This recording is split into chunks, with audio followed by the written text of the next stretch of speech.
Lorsque la lumière se déplace dans un matériau relativement dense, comme de l'eau, elle va interagir avec les atomes qui sont présents dans le milieu. Et ainsi, par des phénomènes complexes d'interférence liés aux ondes, bien que la vitesse de la lumière en elle-même reste inchangée, le faisceau lumineux va mettre plus de temps à se déplacer dans l'eau que dans le vide. De cette façon, un faisceau lumineux va se déplacer selon différentes vitesses en fonction du milieu dans lequel il se propage.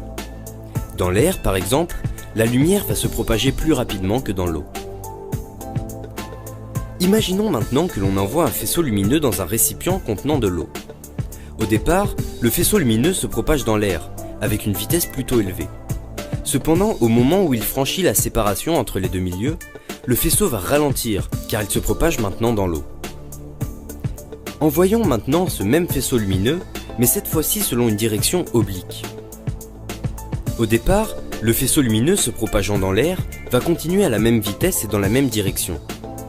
Mais au moment d'atteindre la séparation entre l'air et l'eau, le bas du faisceau va entrer dans l'eau en premier, et ainsi va être ralenti, tandis que le haut du faisceau va continuer à la même vitesse. De cette façon, la lumière va être déviée et changer de direction.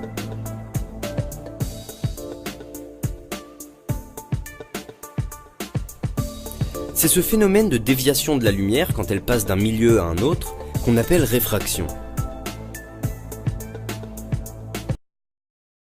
La réfraction est un phénomène lumineux où la lumière est déviée de sa trajectoire lorsqu'elle passe d'un milieu transparent à un autre.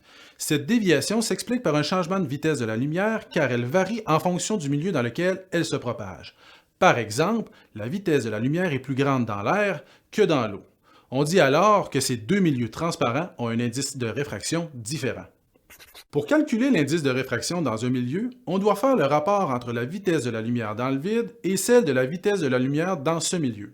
Par exemple, si on calcule l'indice de réfraction de l'eau, on doit faire le rapport entre la vitesse de la lumière dans le vide, qui est 3 fois 10 à la 8 mètres par seconde, par la vitesse de la lumière dans l'eau, qui est de 2,25 fois 10 à la 8 mètres par seconde. Cela nous donne un résultat de 1,33. Cela veut donc dire que la vitesse de la lumière dans l'eau est 1,33 fois moins rapide que dans le vide. Dans la réfraction, on définit la réfringence comme étant la capacité à faire dévier la lumière. On dit d'un milieu qu'il est moins réfringent s'il a le plus petit indice de réfraction et d'un milieu qu'il est plus réfringent s'il a le plus grand indice de réfraction. Par exemple, si on compare l'air et l'eau, l'air a un plus petit indice de réfraction que l'eau, donc il est moins réfringent, et à l'inverse, l'eau a un plus grand indice de réfraction que l'air, donc il est plus réfringent.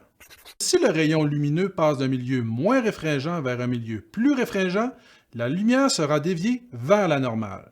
À l'inverse, si le rayon lumineux passe d'un milieu plus réfringent vers un milieu moins réfringent, la lumière s'éloignera de la normale.